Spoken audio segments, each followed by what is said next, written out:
Monsieur, s'il vous plaît, êtes-vous heureux? Mais dis, qu'est-ce que ça peut vous faire? Bonjour à toutes, bonjour à tous et bienvenue pour vos Chroniques Terriennes. Chroniques Terriennes, émission animée et réalisée par Eric Cols, tous les lundis sur Radio Pays d'Aurillac de 21h à 22h, en rediffusion les samedis de 20h à 21h. Retrouvez cette émission ou les émissions précédentes en podcast sur radiopaysdaurillac.com ou sur la plupart de vos plateformes préférées. Un sujet vous passionne, vous souhaitez vous exprimer à la radio, rien de plus simple. Contactez-moi au 07 69 25 96 69 ou bien sur Instagram Chroniques Terriennes.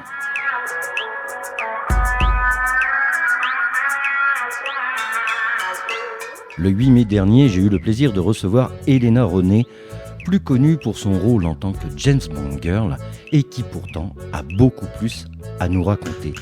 Je vous invite à la découvrir tout au long de cette émission.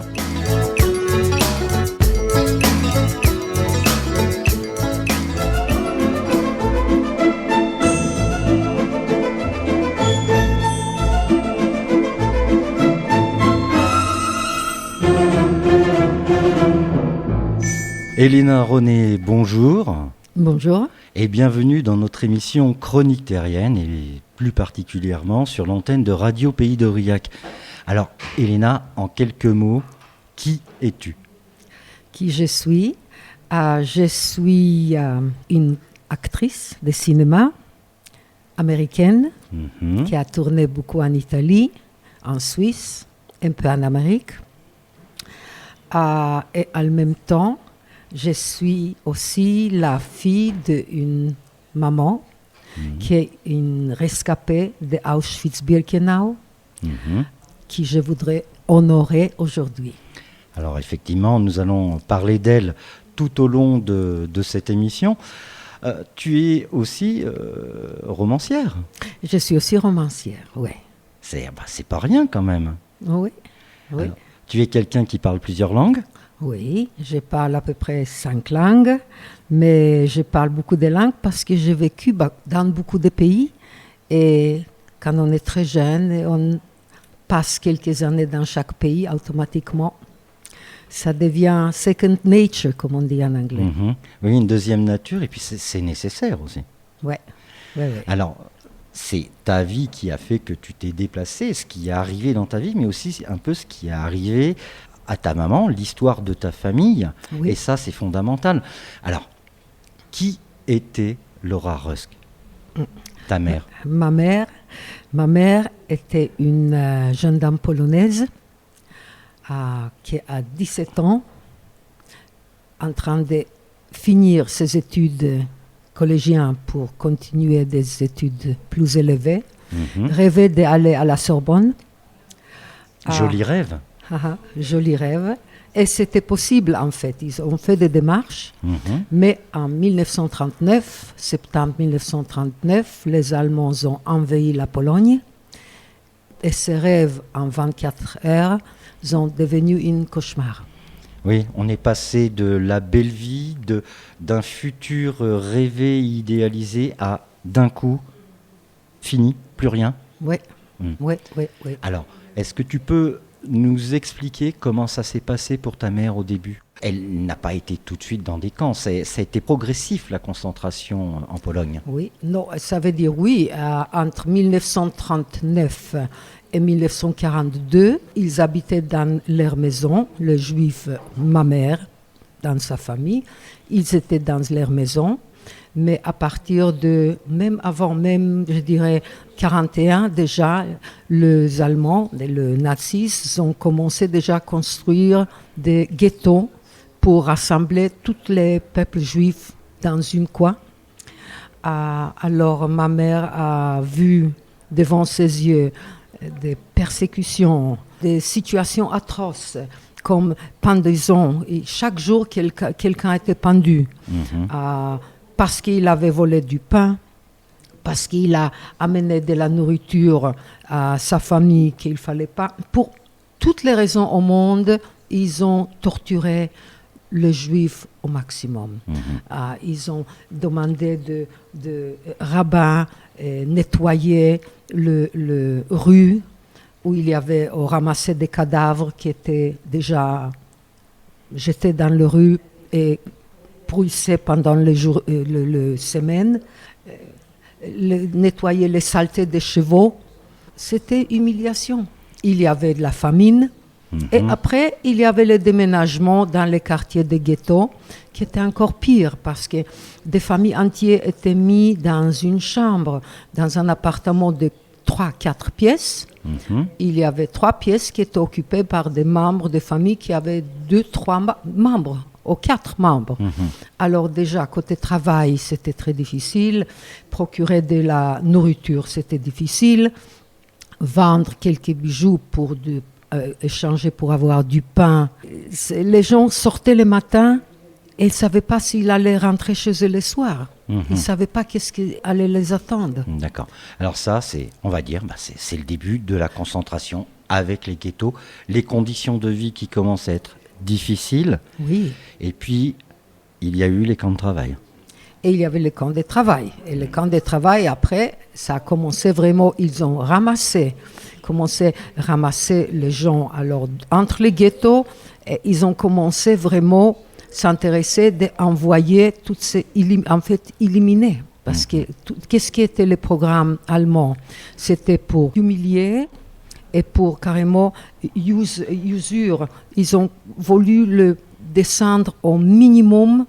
La condition d'homme. La condition humaine, oui. Voilà. Et ils ont presque réussi. Alors, ils ont assemblé en 1900, ça veut dire c'est quelque chose que ma mère m'a raconté, qui reste avec moi. Mais il y avait en 1942, ils ont ramassé beaucoup de Juifs, ils ont envoyé dans les camps. À Peterswaldau, ta maman? Et ma mère était à Peterswaldau. Elle a fait plusieurs camps. Elle était dans plusieurs camps. Donc, camp de travail, et là, ta mère a pris son courage et elle a voulu s'enfuir. Oui, ma mère a survécu. Ma mère a survécu la guerre. Et c'est ça le plus important. C'est vraiment le plus important. Avec courage, avec ironie. Elle savait, elle s'est battue, elle a vécu la guerre. Elle a survécu la guerre. Elle a survécu la guerre. Ouais. Et elle témoignait, elle a commencé après la guerre, elle a commencé à témoigner. Comme elle a survécu cette guerre, elle a décidé qu'il faut que le monde sache qu'est-ce qu'elle a subi. Alors il fallait que le monde sache ce qu'elle a subi, et toi tu perpétues cette parole. J'ai perpétué cette parole. En fait, je pense que ma notoriété aujourd'hui me permet de prolonger cette démarche de mémoire et de porter sa voix au-delà du cercle intime pour que son témoignage et celui de tant autres traverse les générations et qu'on ne l'oublie pas. C'est important ça. Oui. Ton sentiment actuel par rapport à cette situation, par rapport à ce qui se passe aujourd'hui, est-ce que tu as l'impression que l'histoire se renouvelle, qu'elle recommence? Oui, ça recommence. Malheureusement, c'est parce que l'homme oublie. Et l'oubli, c'est le numéro 1 ennemi de l'humanité. Et numéro 2, c'est le manque d'empathie, je dirais. L'empathie, oui. L'empathie, il n'y a pas... Les gens ne sont pas intéressés. Ils sont trop intéressés, concentrés par leur propre petite vie. Est-ce que ils ne voient pas le monde, ils ne voient pas leurs voisins à côté. Est-ce que c'est pas parce que justement notre vie a tellement bien évolué qu'on ne veut plus se souvenir? C'est possible, mais on est 80 ans après la guerre. Oui. Je pense que notre era, notre temps, ces 80 ans, on a vécu en paix. La guerre, c'est la fiction dans les cinémas. Je ne pense pas que les gens aujourd'hui s'identifient qu'est-ce que c'est la guerre. Moi non plus. Mais grâce à ma mère, je sais qu'elle était là, que ça existait. Par exemple, quand on regarde Schindler's List, La liste de Schindler. ou Sophie's Choice, le choix de Sophie, et parmi d'autres, de Pawnbroker avec Rod Steiger, qui sont les premiers films qui sont sortis en Amérique, qu'on a vraiment regardé, parce que quand j'étais jeune, ma mère m'a protégée un petit peu de tout ça, où je ne comprenais pas. Mais quand les films ont commencé à sortir, c'est là qu'on a commencé à comprendre qu'est-ce qui vraiment, réellement s'est passé dans ces camps. Et encore, les films ne sont que des fictions. Et les films sont des fictions, mais mais le problème, c'est que quand on pense et quand on voit des scènes avec ces trains qui arrivent à Auschwitz, et avec ces portails qui se ouvrent, et les gens sont jetés de cette wagon comme des bétails. Et après, on regarde et on dit « Waouh !» Mais on ne réalise pas. Et j'ai dit, ma mère était parmi ces gens. Elle était là. Ce n'est pas une fiction. C'est réellement s'est passé avec les SS, avec les chiens qui aboyaient. Ils ont voulu bouffer leurs victimes. Et ça, c'est la vérité. Parce que je l'ai un petit peu comme first hand. C'est venu directement de ma mère. Oui. Alors, je ne sentais pas son douleur, mais j'ai écouté. Je suis une témoin sonore, en fait. Elle était le témoin actif, visuel, et je suis le témoin sonore. Le témoin sonore est maintenant aussi quelqu'un qui transmet. Radio Pays d'Aurillac.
Alors aujourd'hui, c'est assez particulier parce que nous enregistrons cette émission un 8 mai. C'est le 80e anniversaire de l'armistice.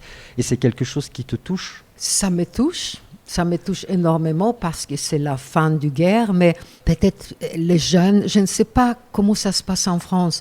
Est-ce que la jeune génération, on parle d'une date 8 mai, mais qu'est-ce que ça représente à toutes ces jeunes personnes? Est-ce qu'ils réalisent que ça s'est passé seulement en France? Il faut comprendre que quand la guerre a commencé, 1939, c'était la Pologne qui était envahie.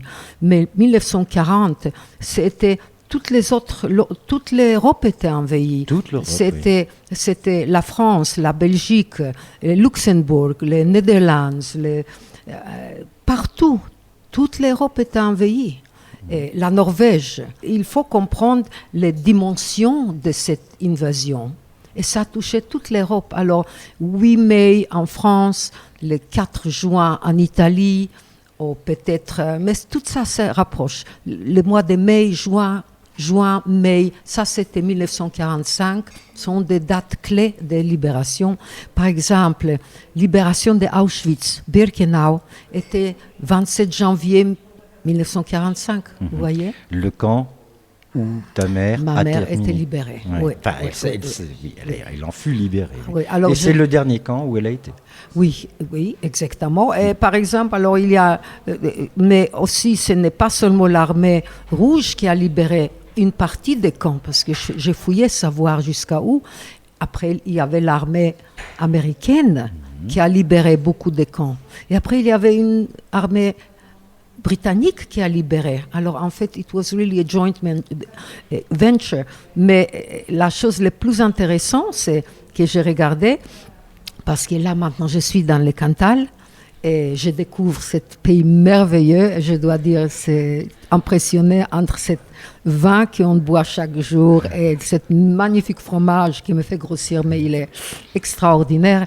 Mais 1942, quand le peuple polonais était ramassé et envoyé dans les camps, les mêmes choses s'est passées ici dans le Cantal. Oui, tout à En fait. fait, partout. Ça veut dire c'était un joint organisation de toute l'Europe. En 1942, en Hongrie par exemple, 1940, tout était en 1942. Hitler a organisé partout La ces solution démonstrations, finale. la solution finale. Et quand vous pensez, c'est diabolique. Ben, bien sûr que c'est diabolique. Et le monde libre a rien dit. Et c'est ça le plus grand drame. Est-ce que justement le plus grand drame, oui, c'est le Le bon silence? drame, parce que c'est le silence. Parce que, vous voyez, l'Allemagne, il y avait des groupes extrémistes par rapport au pays. L'Allemagne, qui est sortie avec les plus grands scientifiques, auteurs, musiciens, technologiques, mais tout c'était un des golden years de l'Allemagne. L'âge d'or de l'Allemagne. L'âge d'Allemagne. Et qu'est-ce qui s'est passé? Ils se sont fait kidnapper par une small groupe de extrémistes. Oui, tout à fait, des extrémistes. Pourquoi? À cause des silences. Parce qu'ils n'étaient pas d'accord peut-être. Mais les extrémistes partout volent les pays. Et c'était en Italie la même chose. Et c'était en Autriche. Bon, l'Autriche n'avait pas beaucoup de choix. Ils étaient très pays l'Allemagne. Mais c'est ça le problème. Il faut pas... Les gens sont peut-être pas d'accord. Mais il ne faut pas rester ignorant. Il ne faut pas se taire. Et il ne faut pas se taire ou ignorer parce que ce n'est pas dans leur jardin derrière, in the back garden, comme on dit, non? Oui, dans oui. leur jardin Dans derrière. leur jardin, oui. C'est parce que ce n'est pas dans leur jardin. Ça ne veut pas dire que ça ne va pas les toucher. Est-ce que finalement, se taire n'est pas une forme de collaboration passive? C'est malheureusement, c'est ça.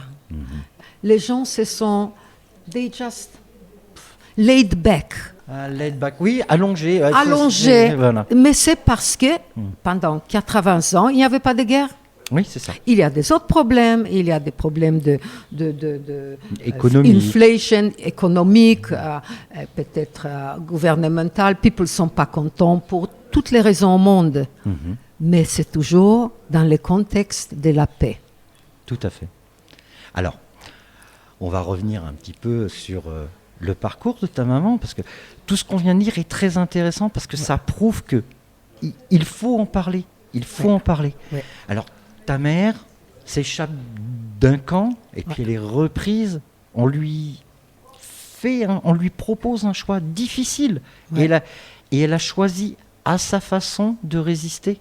Oui, parce que c'était une résistante. Et en fait, elle était une extraordinaire comédienne de la vie. Et elle m'a montré vraiment qu'est-ce que le courage peut être dans les moments les plus difficiles de la vie. Et elle m'a montré qu'il y a toujours une lumière. Il y a toujours qu'elle ne s'est jamais abaissée. Aussi, il y a une autre chose. Elle parlait couramment l'allemand. Comme on est né, je suis aussi née en Silésie, oberschlesienne, qui était toujours partagée un petit peu entre l'Allemagne et la Pologne. Automatiquement, elle a appris l'allemand comme les Polonais. Alors, elle a survécu parce qu'en parlant polonais, ça a été une de ses chances, finalement. Ça, c'était une des chances. Et blonde, belle, blonde, avec des yeux bleus, parlant polonais. Armin parle polonais et allemand. Alors nous nous sommes rencontrés à l'occasion du tournage d'un documentaire. Oui. J'ai eu la chance de participer un tout petit peu, une petite miette. Ouais. Et bon, je dois dire personnellement que j'ai trouvé ça très intéressant. C'était important pour toi de réaliser ce documentaire, de parler de ta mère? Très.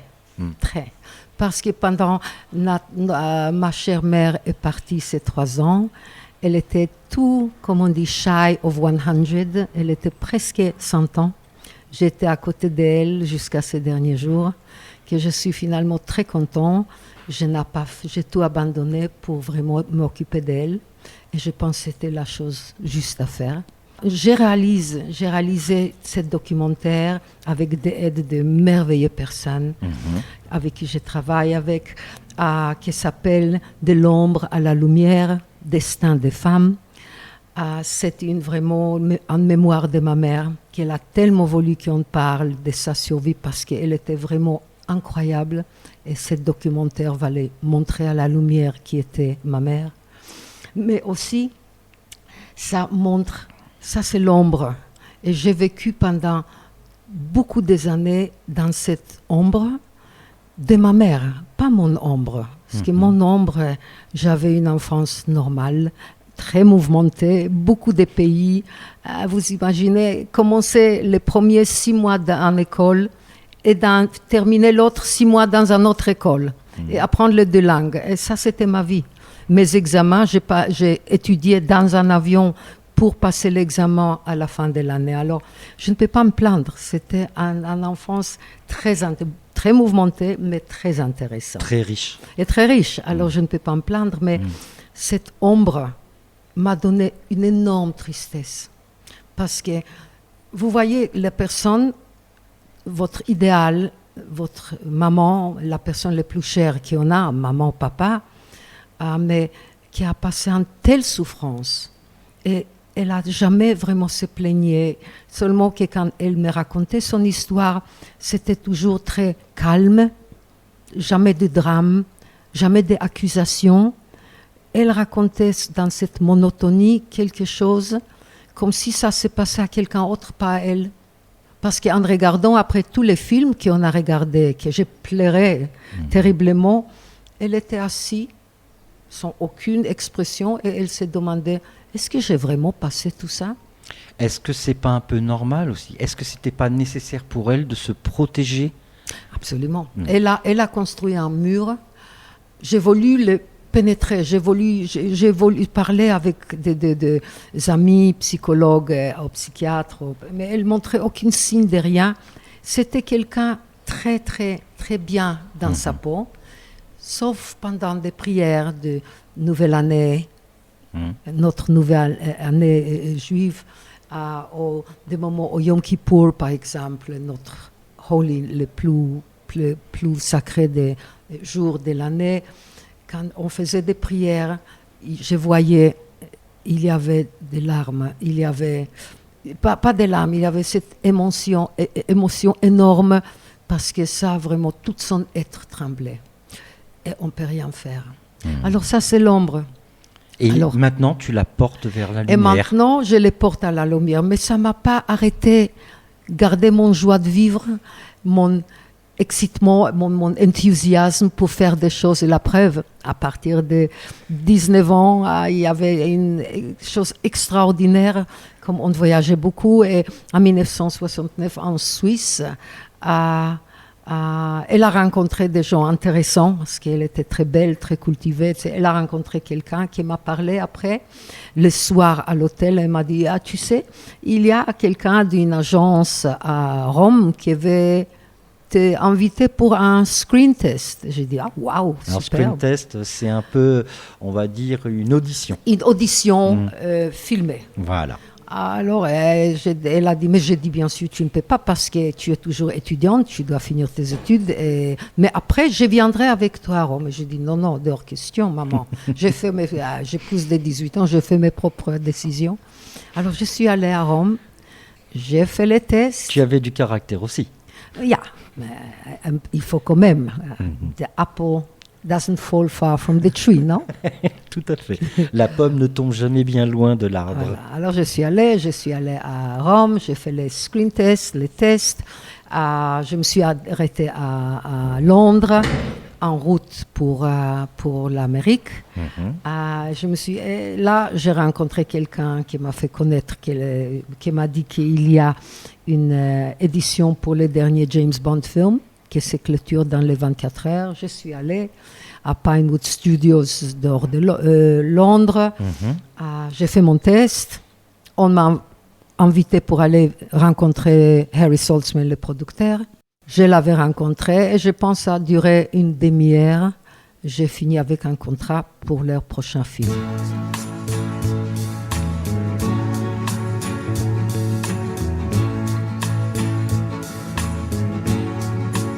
We have all the time in the world, time enough for life to unfold all the precious things love has in store. We have all the love in the world. If that's all we have, you will find we need nothing more. Every step of the way will find us with the cares of the world far behind us.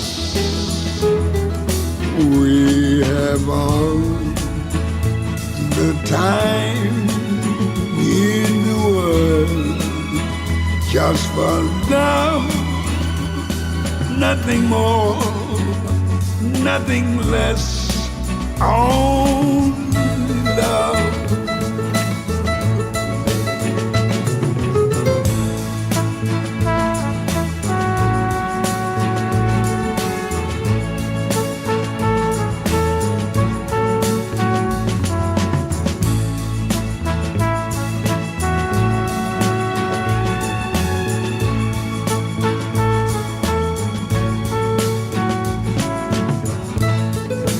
Every step of the way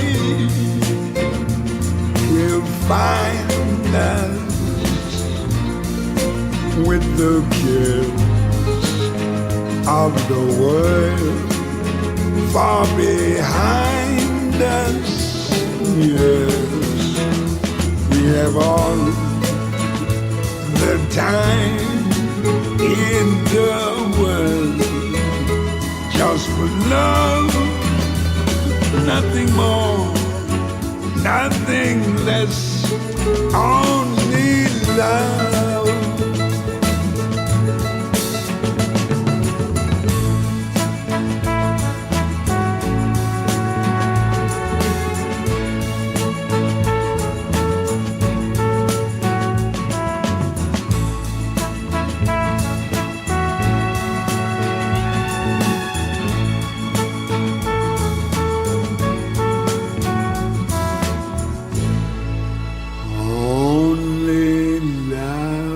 Tu étais pas trop intimidée quand même?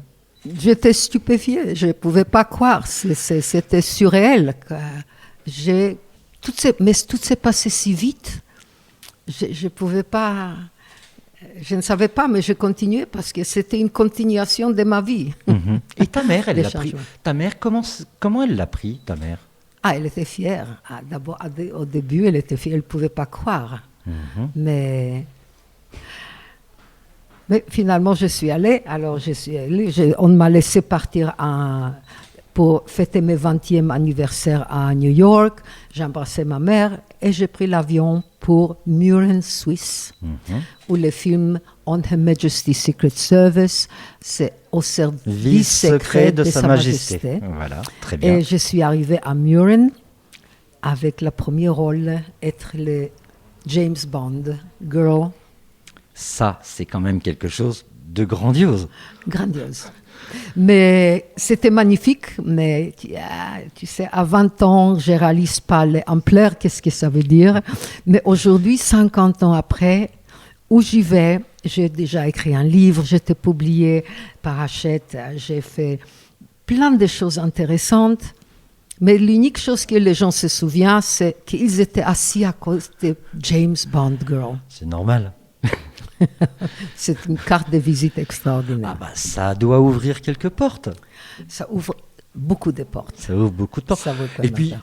finalement, avec le recul, tu dois te dire, bon, bah voilà, c'est pour toi, peut-être qu'à l'époque, c'était peut-être pas si important que ça, mais... Non, pas du tout. Pas du tout.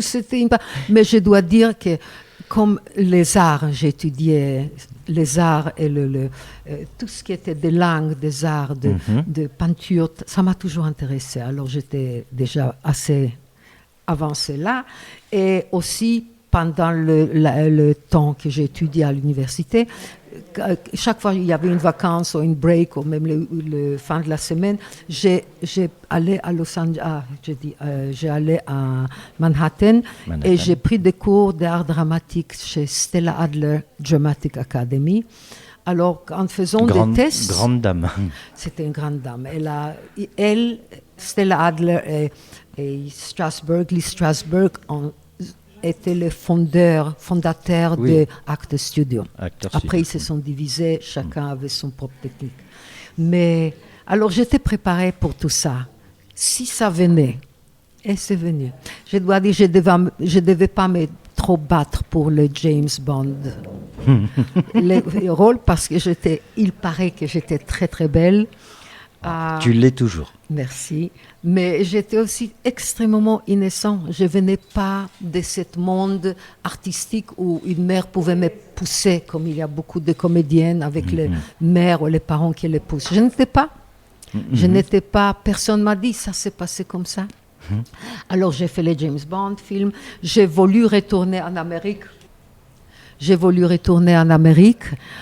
Il y avait un appel à nouveau de William Morris en me disant « Ne retourne pas encore en Amérique parce qu'on a des films pour toi en Italie. » Et des très beaux films.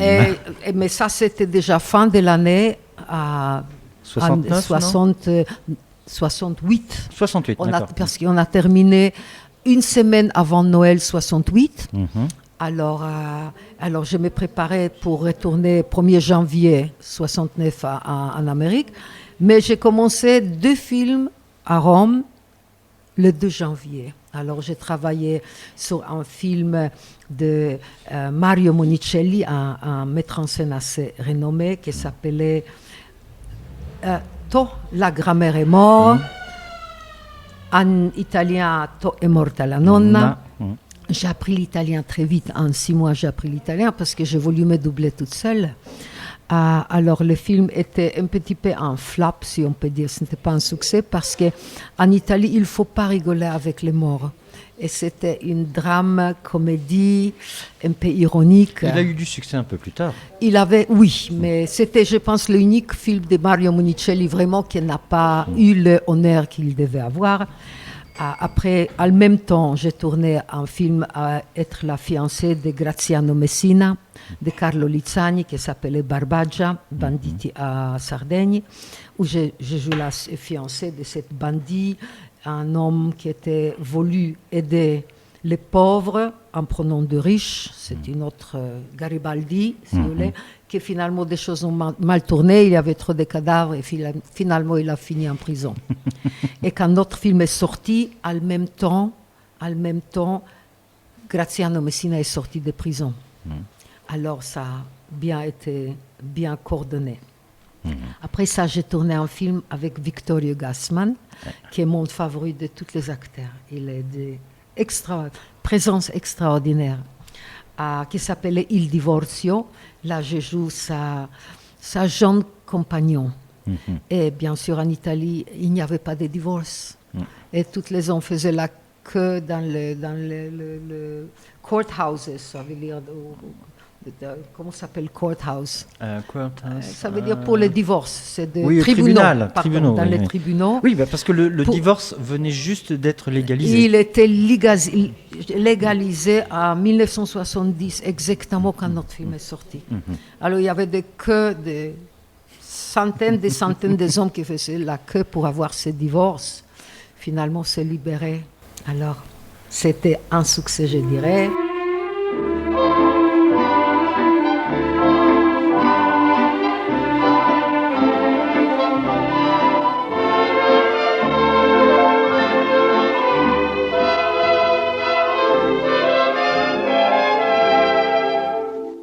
Ce soir, le vent qui frappe à ma porte me parle des amours mortes devant le feu qui s'éteint.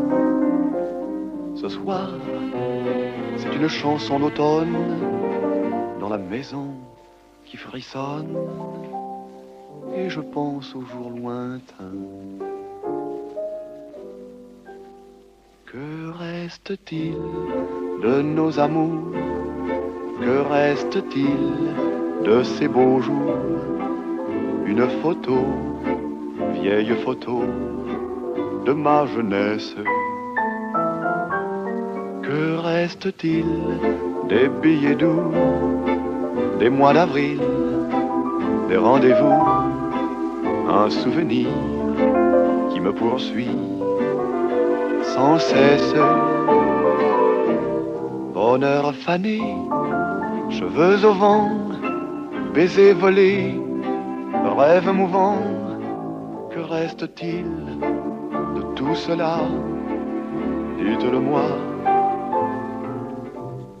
Un petit village, un vieux clocher, un paysage si bien caché, et dans un nuage, le cher visage de mon passé. Les mots tendres qu'on murmure, les caresses les plus pures, les serments au fond des bois, les fleurs qu'on retrouve dans un livre, dont le parfum vous enivre, se sont envolés. Pourquoi? Que reste-t-il de nos amours? Que reste-t-il de ces beaux jours? Une photo, vieille photo de ma jeunesse. Que reste-t-il des billets doux, des mois d'avril, des rendez-vous? Un souvenir qui me poursuit sans cesse. Bonheur fané, cheveux au vent, baisers volés, rêves mouvants. Que reste-t-il de tout cela? Dites-le-moi. Un petit village, un vieux clocher, un paysage si bien caché, et dans un nuage, le cher visage de mon passé, de mon passé. Radio Pays d'Aurillac.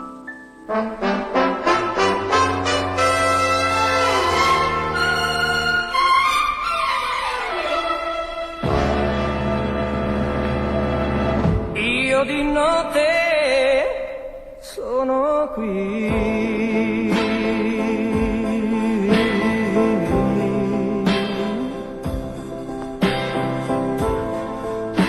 E ripenso ancora a te.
Après, j'ai tourné avec un film avec Mario Bava. Il est considéré un petit peu comme le Alfred Hitchcock italien, mélangeant les thrillers avec suspense, etc.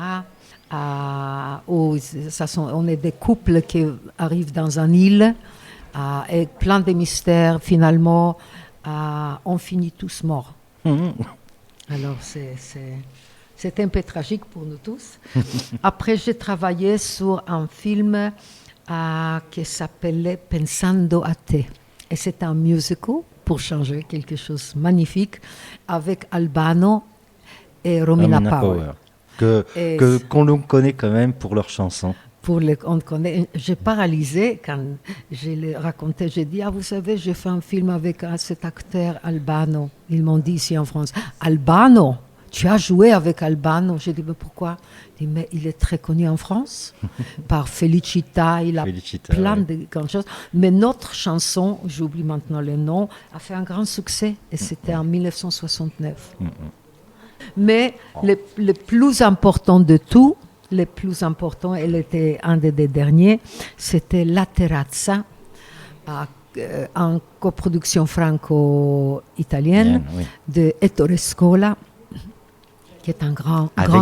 Avec de très, très grands acteurs. Avec toute la comédie italienne, ça veut dire les commedia dell'arte italiana. Mais vraiment, tout le monde était là.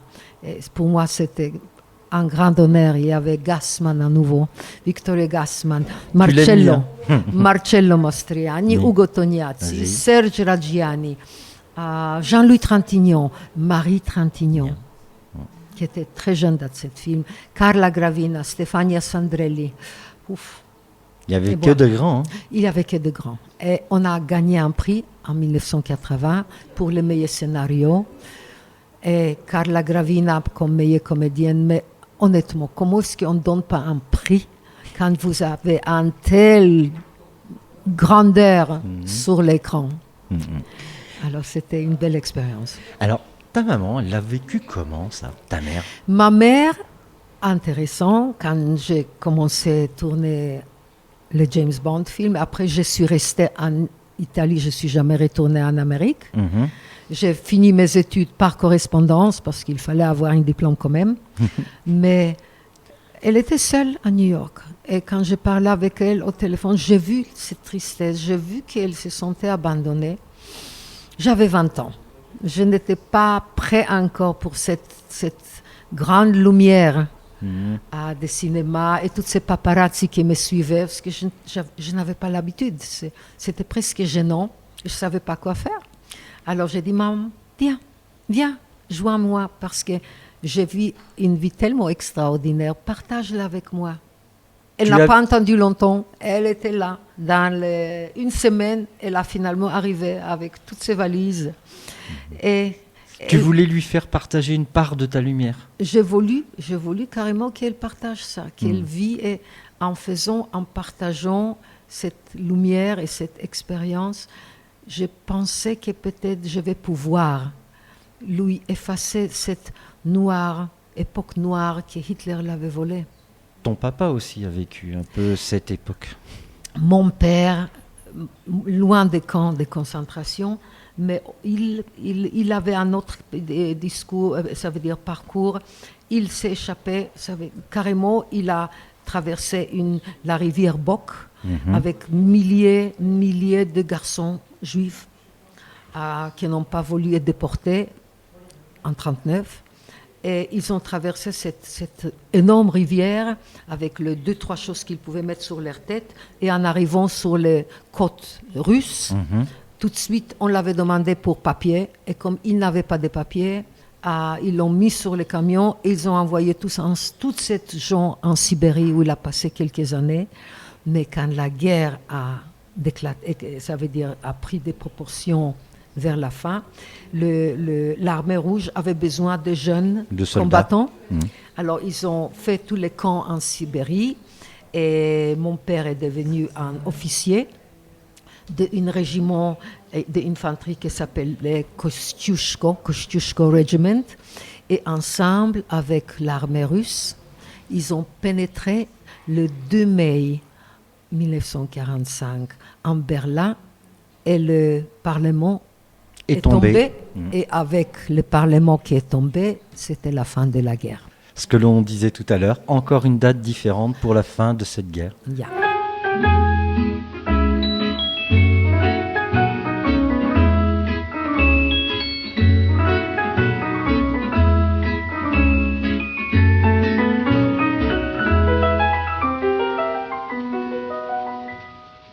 Il revient à ma mémoire des souvenirs familiers.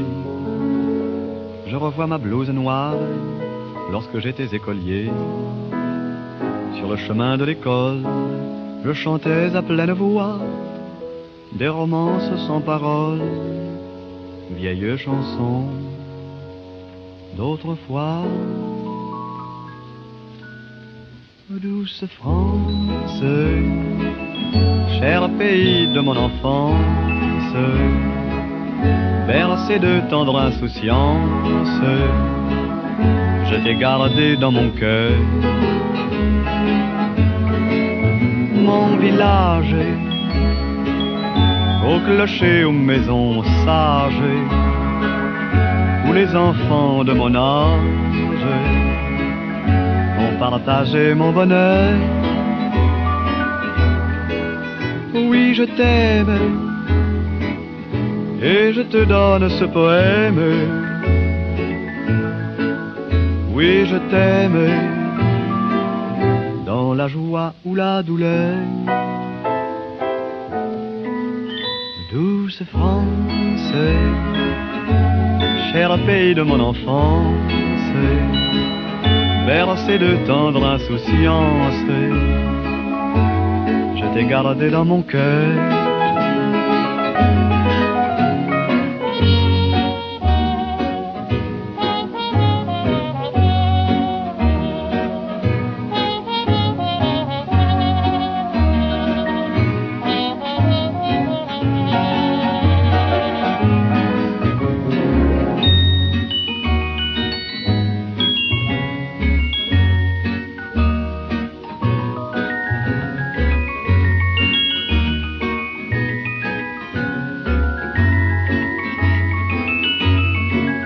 Oui, je t'aime,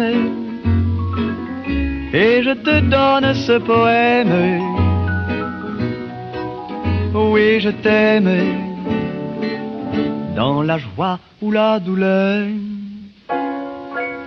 Douce France, cher pays de mon enfance, bercé de tendre insouciance, je t'ai gardé dans mon cœur. Je t'ai gardé dans mon cœur.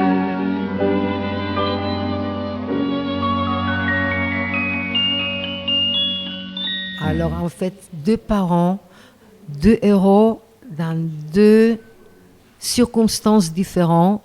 Ma mère, héroïne d'avoir sorti saine et productive, parce qu'elle a passé sa vie après témoigner toute sa vie en Italie, non pas en Italie, en France, en Amérique, en Allemagne, en Autriche, dans toutes les trois langues, en Pologne. C'est ça. Et j'ai écouté toutes ces. En fait, je l'avais écrit ensemble avec elle pour pouvoir avoir la liberté de l'exprimer parce qu'elle pouvait se souvenir de tous les détails. Et elle a passé sa vie. Et j'ai écouté pendant toutes ces années. Et aujourd'hui, c'est mon devoir pour prolonger ces démarches en mémoire, de ne pas laisser les gens oublier. Et une autre chose, de ne pas laisser déformer l'histoire du monde, parce que les jeunes n'ont pas une référence. Il faut qu'ils aient une référence. Il faut qu'ils comprennent, il faut qu'ils lisent l'histoire du monde. Parce que si on oublie, on peut répéter. Et il faut faire attention de ne pas répéter. En tout cas, les jeunes sont réceptifs. Tu l'as vu par toi-même, puisque nous sommes allés au lycée Saint-Géraud. Ouais. Tu as raconté ton histoire, j'étais là. Et ils étaient réceptifs. Et ils ont posé des questions Très intelligente. Très intelligente. Très intelligente. Alors peut-être qu'effectivement, le fait que tu témoignes est indispensable. Et c'est la première fois que je le fais. Est-ce que tu as envie de le refaire ? Absolument. Il faudra le faire. Si j'ai la force et si j'ai le courage, oui, je vais le faire parce que je sentais qu'en parlant, ma mère était en train de me regarder et dit « Go on, kid, do it, Go on, ouais. Continue. do it, continue. » C'est mon histoire. C'est l'histoire de ta mère, mais c'est devenu aussi la tienne. Et est-ce que finalement, avec une mère qui est une telle héroïne, un père qui aussi s'est battu, est-ce que tu n'avais pas, toi, l'obligation un petit peu, au fond de toi-même, de briller ? Absolument. Absolument. C'est pour ça notre documentaire s'appelle L'ombre et la lumière, parce que je suis, le produit parfait, un exemple parfait. Alors on pourra le voir à partir de quand ? Tu le sais ça ou c'est pas encore déterminé ? Ce n'est pas encore déterminé, mais je pense après l'été. On est en train de faire le plus vite possible pour les mettre à l'écran. C'est un gros travail, hein. Gros, mais épuisant je aussi. suis non, épuisant, mais c'est un bon épuisement parce que finalement, je donne vie à ce que j'ai ressenti et en écrivant et parlant de ça, ce n'était même pas un effort parce que c'était moi qui parlais. Oui. Ça sortait de moi. Est-ce que finalement cet exercice, il n'est pas un peu libérateur aussi ? Absolument, absolument. Elena, tu sais, j'ai passé ces 3 derniers jours un peu avec toi et je trouve que tu es quelqu'un de très solaire et qui porte bien cette parole. Merci. Et c'est important. Je t'encourage à continuer. Merci beaucoup. Elena, je te remercie beaucoup. Je vais te laisser le mot de la fin si tu as envie de dire quelque chose. Je te remercie vraiment beaucoup d'avoir participé à cette émission. Merci. Qu'est-ce que je peux dire ? Tu sais, on a dit beaucoup de choses. On a dit beaucoup, on a tout couvert. Oui. Je dirais que j'espère que qu'est-ce que je viens de dire qui vraiment sort de mon cœur en faisant ce documentaire, en parlant des expériences de quelqu'un qui était en plein dedans de la guerre, ma mère dans les camps, mon père dans des champs de bataille, de fusillade, il a vu des camarades mourir.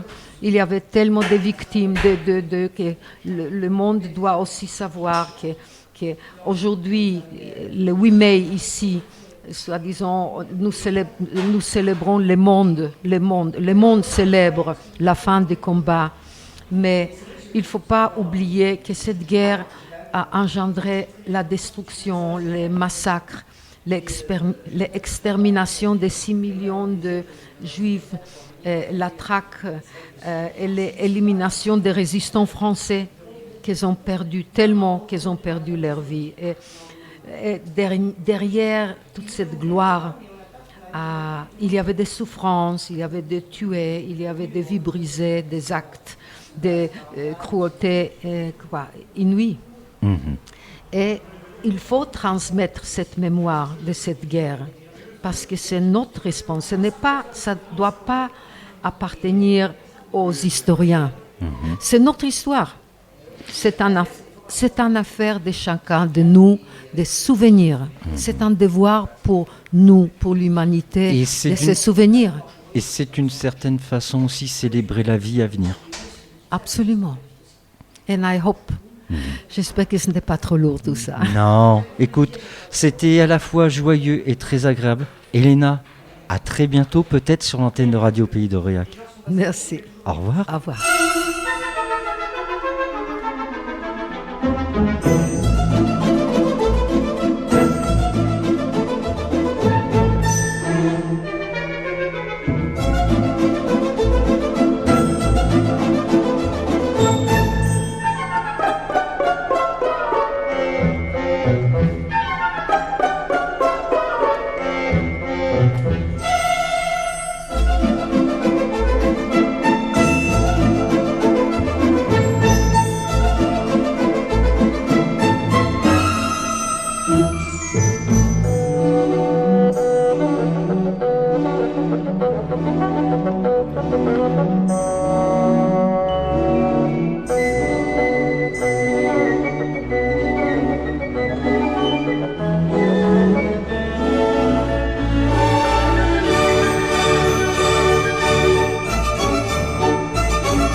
Êtes-vous heureux? Mais dis, qu'est-ce que ça peut vous faire? Je remercie tout particulièrement Elena Ronet d'avoir participé à ces chroniques terriennes. Nous nous retrouverons prochainement pour une nouvelle émission et de nouvelles chroniques terriennes. À bientôt.